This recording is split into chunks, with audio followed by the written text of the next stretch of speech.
Hello and welcome. It is the JCpod, and I'm your host, JCP, or Jaden Chandler Parnell, or JC, man. Whatever you want to call me. This is episode 23 of my pod, and Championship Sunday, we got 3 games left.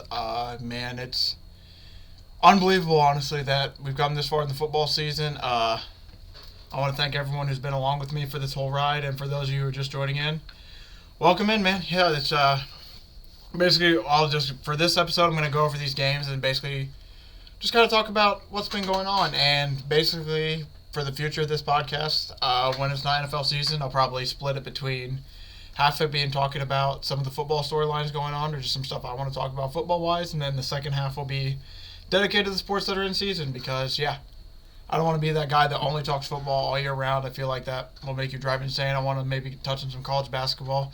Maybe put a dash of sprinkle in on some baseball, but for sure it's mainly going to be basketball and football, but we'll go from there. Yeah, without further ado, let's just hop right in.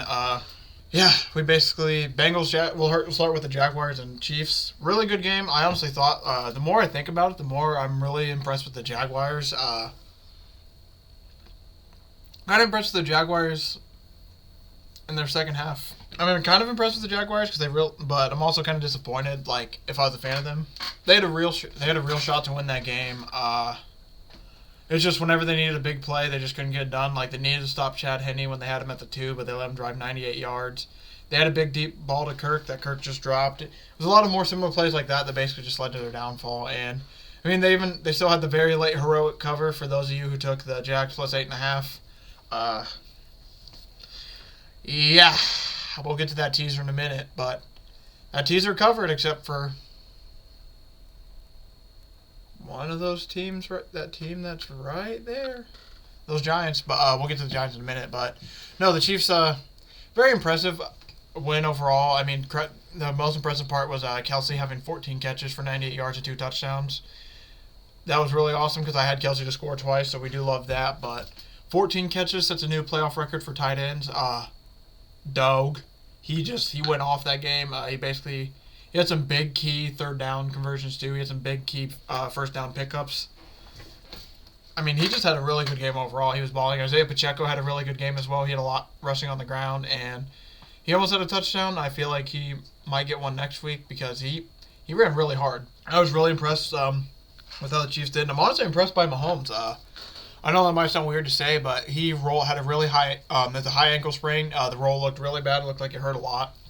And he came back in, and you could tell he was still hurting, but he fought through it. And I'm not going to act like he's the only guy ever to play on a rolled ankle, but overall I was really impressed with how he played. He didn't hinder them at all when he came in, and it's just going to be interesting going forward because he's really known for like those hot platform throws, making extra stuff happen, and now with him having a high ankle sprain, the mobility is going to be a little bit iffy. And going into the game against the Bengals, which we'll touch on in a minute, I mean, that D-line is really good. Bengals look like they're the best team in the AFC.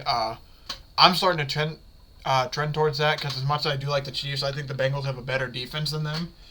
And I think that the Chiefs' offense is, I would say, a little less than the Bengals' offense. I really like Kelsey. I think they have the advantage I'll say the Chiefs have the advantage at tight end and probably all overall offensive line, but I think the Chiefs have, and then maybe quarterback. But I honestly think I think Joe Burrow and Patrick Mahomes are like 1A, 1B, not in that order. I'd put Mahomes definitely above Joe Burrow just because he has won the Super Bowl.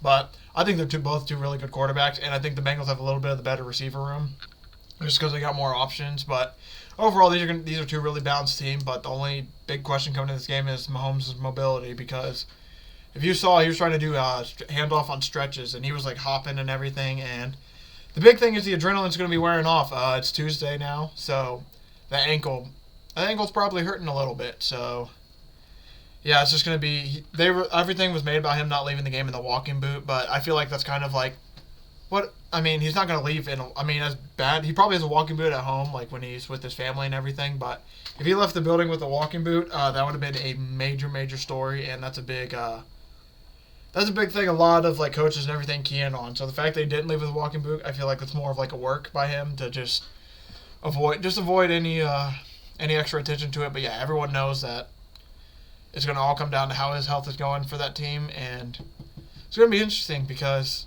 Chad Henne did have a really good drive, but he also only threw for, I think, like under 30 yards. And Travis Kelce broke a tackle on a ball he threw for a 3rd and 1 and gained 7 yards, and that was 7 of his 23. So I don't think if Chad Henne comes in that game, I think it's going to be a lot of trouble. But I think Mahomes will fight it through unless he literally cannot walk anymore. I'm just going to skip to the blowout game. I should have gone with that game first. Those Eagles proved me wrong. I thought the Giants had a chance to win. I thought they would at least cover because it's the 3rd time playing. And the Eagles just showed that there's a reason they have more talent than the Giants. And there's a reason that they were the 1 seed. And yeah, that talent showed out. I mean, Lane Johnson, he was hurt all game. And you saw him grabbing at the groin. But he still played 96% of the snaps, I think was the number. And wild. With that groin issue, especially with an offensive lineman, I would argue that that's almost like one of the most important parts to use as an offensive lineman is your groin because of all the kick steps and the footwork and everything. So the fact he battled through injuries, that's really impressive. I thought Hurts potentially was a little lighter on the ground. He seemed like give himself up a little bit early and not fight as hard for some extra yards like he used to. But he's dealing with the shoulder issue obviously too, so that's going to be interesting to see how the 49ers target that. But overall, I mean, that was just an absolute beatdown. I basically would say for me, I thought that game was over. I definitely thought it was over once the Eagles went up 14-0. I thought there's a chance the Giants might cover, though. But yeah, the Eagles scored in their opening drive. I totally agree with Bill Simmons. I don't know why. Giants won the toss. I don't know why you don't take the ball there and march down the field and try to take up a long drive. I get that you might want to get the ball at half, but they should have taken the ball first and milk some of that clock and set the tone early, but they didn't. So the Eagles had one big play that flipped the field, and then they scored shortly after that. There then was a 4th and 8 that the Giants went for about in midfield, and when they didn't get that, they made me lose a lot of confidence in them. Because if you're going for a 4th and 8 that early in the game, that's telling me that you do not think you can stop that team, and they could not stop that team. That game finished 38-7. It was 31-7 until the Eagles scored kind of a BS touchdown at the end of the game, but it is what it is. Division foe, they're going to rub that in. One of my big takeaways from this game is Nick Sirianni is so good. The more I think about it now, the more I'm mad that the Colts let him out of the room. It makes me wonder, was he partially the edge that was in the Colts organization? I wonder if he was part of that reason, but he just has an edge to him. Like I said, that is something else. You see him in the camera going, he's that dude. He's talking to one of the guys. They lined up to go for 2, and they end up kicking it later. But they ended up going for 2, trying to see if they had something they liked. And he called a timeout, and then they cut to him, and it was so awesome. This was a great hot mic moment. They basically cut to him. He's talking to somebody. He's like, "Hey, I know what the fuck I'm doing," and then goes on and says something else. But you can tell that he just means business.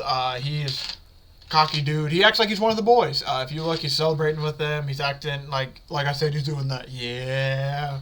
He's just one of the guys, and it's really awesome to see because that team really gravitates towards him, and he has been I don't want to say a culture changer, but he has really, really, really been good for them. His main focus has been on the offensive and defensive line, and now the Eagles have I think, for sure have the best offensive line in football. Defensive line-wise, I would say they have the top 5, maybe even top 3 defensive line, just off the top of my head.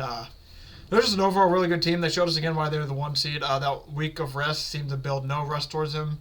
As you see for the Chiefs had a little bit of an issue covering there, 8.5. The Eagles said 7.5. You could have made that you could have all spread that at 20.5, and the Eagles covered. I mean, it was an absolute beatdown. Like I said, though, the Giants should be proud that they got there. Same with the Jaguars. These were 2 teams nobody saw coming into the season, making it to the divisional round. They both made it to the divisional round with.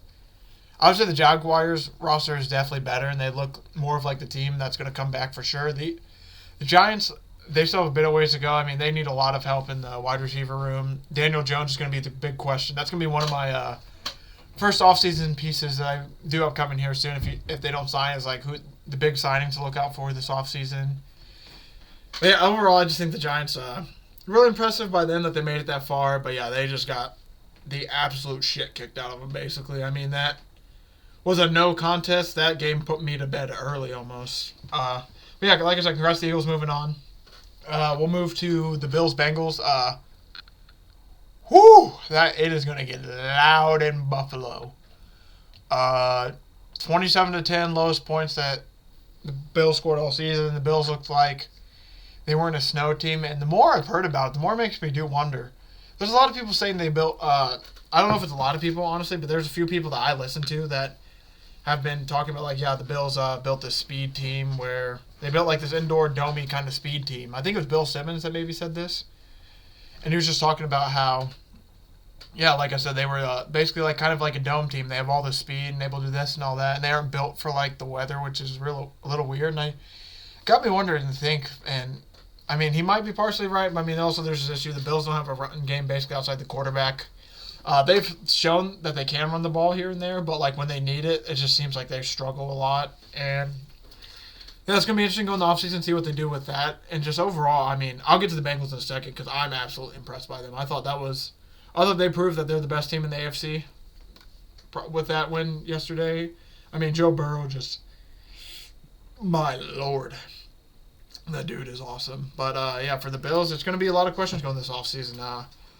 There's a lot of loud noise around Leslie Frazier and their DC, but, I mean, I think that my big takeaway is you take away Von Miller, that pass rush is not even the same. Every Bills player, too, basically, like, there's multiple Bills players who've come on the Pat McAfee show even have said, like, yeah, Von Miller's a dude. He's been the big difference in us this year, and without him on the field, you could see that. I mean, don't get me wrong, like, Basham, Ed Oliver.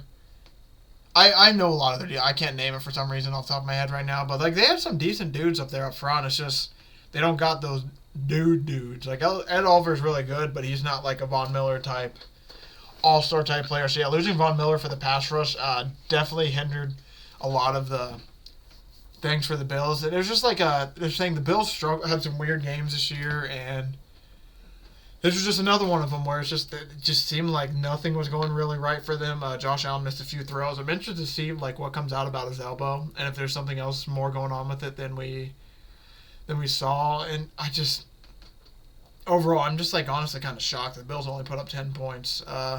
Bengals went up a quick 14-0, and that game felt like, oh no, this is getting out of hand. I think the Bills got dominated on both sides of the ball. Their defensive line got dominated by the Bengals offensive line, and vice versa. That Bengals D-line just hunted Josh Allen. They were controlling the line of scrimmage, and they did a really good job. The big two takeaways I would have from this game when it comes to just like missed calls and referees, there was two big plays. The Jamar Chase play, which, man, that's a tough one. I thought it was a touchdown, and then the more I watch it, it's like you can kind of see the ball moving and everything. But that's one of those things where if there's no review, that's a touchdown. Easily, like if that's a college game with no college game, like D2 game with no review system, that's probably called a touchdown because he didn't bobble it till like he kind of hit the ground to the end. I thought he did enough to establish personally. I thought it was a catch, but I thought then watched it again, I could see why they didn't call it a catch. So I didn't really have too much of an issue with that call. I guess he showed enough to where to make it an incomplete pass to where at least you can see both sides, but. The one that I thought was kind of missed for sure is the Josh Allen fumble. I saw one of my buddies talking about it. He mentioned how Josh Dobbs basically did the same thing, and they called that a fumble. And I for sure thought it was a fumble and Josh Allen on that throw that they called incomplete. It was a missed call by the refs. But, I mean, those two plays ended up not changing the game too much. Obviously, the Bengals would get 3 from that one. From the Jamar Chase missed touchdown, they ended up getting 3, and they still won 27-10. So the 7 points didn't matter too much. And then for the fumble, I mean, that didn't really affect the game too much either because the Bills ended up not doing anything with it anyway. But that's just my view on the two calls. I thought for the Jamar Chase one, I thought that was reasonable enough to where it's like I can at least see both sides. That Josh Allen one, I don't know, that was a bit iffy, but move on from them. The Bengals, just my lord. I think this is potentially early prediction. I feel like it might be a 49ers Bengals Super Bowl. I don't want to say it for sure on it, obviously, but I just really like those two teams. I'll get to the 49ers in a minute, but the Bengals just feel like a complete team. They're even with the offensive line injuries. I guess I thought it would affect them a little bit more than it did, but I guess with having a week to figure it out and everything, they were able to get the cohesion together and everything. The big question is going to be the center. Their center I think he rolled his ankle pretty bad. I don't know how bad it is, but it seemed like it was kind of bad. He was limping most of the game, so That's going to be a big question mark going forward. But yeah, that night game, Bengals Chiefs, that's going to be a lot of fun. Joe Burrow at the end of the game said he hopes that everyone gets their refunds back for that neutral site game. And I guess I didn't put it into enough. I didn't put it out there enough, like how much that really pissed them off. Because they definitely were upset that they were already talking about the neutral site game and planning it out, but they were really pissed off. You could tell by that score. I mean, they came out flying. Matt Milano later came out after the game. He made it sound like the Bills were flat all week in practice, especially for that game. The Bengals were flying around, buzzing around. The boys were buzzing. They were having a lot of fun. That one play I remember off the top of my head quickly is that Jamar Chase hitch to Hayden Hurst touchdown, where Jamar Chase ran a hitch. 3 defenders basically come in to guard the hitch, and then Hurst just goes over the top, and Joe Burrow hits him like that. There was a few drops that Gabe Davis had a big drop that was also a good defensive play by the defender on 3rd down, and Josh Allen early in the game overshot Diggs. So, I mean, just overall the Bengals showed up. I think the right 4 teams have made it so far. The Bills just, yeah, it's going to be a questionable offseason for them and for the Bengals. I mean, wow, they're really good. I think Joe Burrow's going to have a really good game, I feel like, against the Chiefs. I just can't. I'm just in shock. I said it. I think I said on my betting show for him to throw for 3 touchdowns. I don't. He basically should have if they counted the Jamar Chase one. But yeah, overall that was just a really impressive game by just that team in general. They ran for 170 yards, I think, on the ground too. Like the Bengals just looked like more of the team that played in the snow than Bills did. And I think that's. I mean, Bills home the Bills home field didn't even really get a chance to like be a thing because Bengals just put them to bed early and then just rolled to the win. Now for the final game, Eagles versus San Francisco versus them Cowboys. Do I even need to talk about the last play at this point? R.I.P. to Zeke. Rumor has it they're still marking the ground where he got planted. I heard they also had to bring a shovel on the field to dig him out. I mean, my lord, I know they weren't going to score in the last play, and the odds are so slim. I mean, I like the idea potentially of what they were setting up. After listening to Pat McAfee show, he brought up a good point. Like, what they were trying to set up on paper might have been really good, but then you put it to action, you see how bad it was. It's just like, yeah, no. I mean, I had a good laugh at that for a while because now, hey, that Colts play that happened a few years ago, now we got a new worst play in NFL history, I want to say. I mean, it goes up there, right? I know the 49ers Cowboys, it was actually a really good game. It was really low scoring. Maher missed his first extra point, but then was able to lock in after that. Dak had not the best of games. He had a few good throws that were all right here and there, but he had 2 interceptions. One wasn't really his fault. The receiver basically just stopped and let the DB undercut him. The other one, he just seemed like he didn't read it fully, and that one was his fault. But overall, I mean, the Cowboys and 49ers, I thought they both played well enough to win, but the deciding factor was the quarterback play, and I thought Brock Purdy, there was 2 or 3 drop picks potentially that he could have even had, but I thought, other than that, he had a really good poise. I mean, there was times where he's just like standing in the pocket ready to complete a throw. He would just not do anything dumb, and he didn't hurt them at all, which is really good because that's basically what he's been doing all year. He's just been a good at it in there. He's just been basically a good cog in the machine. There would be games where he just doesn't. Since he came in, he's just been awesome for them. He's been a guy, and I'm really impressed with how well he's playing. He had a really, really good pass to George Kittle over the middle. That was really, really awesome.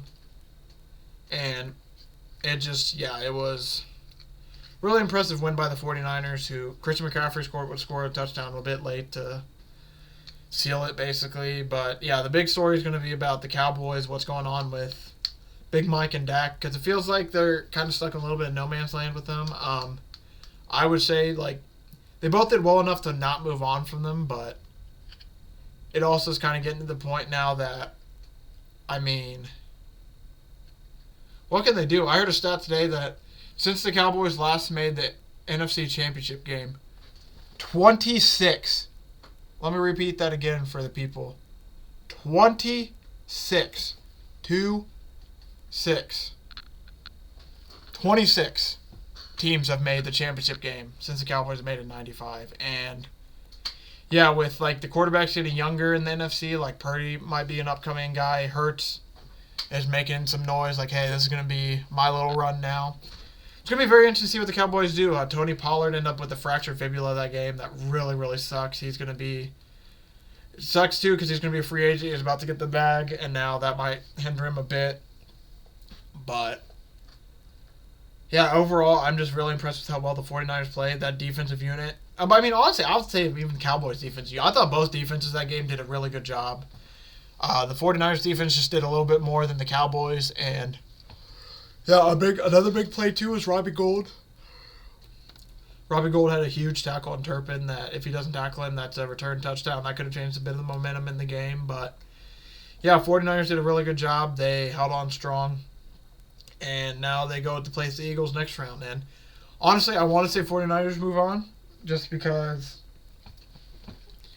I like what they got going, but I really do like the Eagles, so I think the Eagles have a really good squad, too. So, I mean, I definitely think between the two matchups, Bengals-Chiefs, 49ers-Eagles, I definitely feel a little bit better about the Bengals, picking the Bengals and solely based on the Mahomes injury almost, and then when I go to the other side, like, I couldn't even tell you, man. I think it's going to be one of those things, I just take the 49ers with the points, especially if it goes to 3, I'm going to take them that way, but that's going to be a really, really tough decision to decide.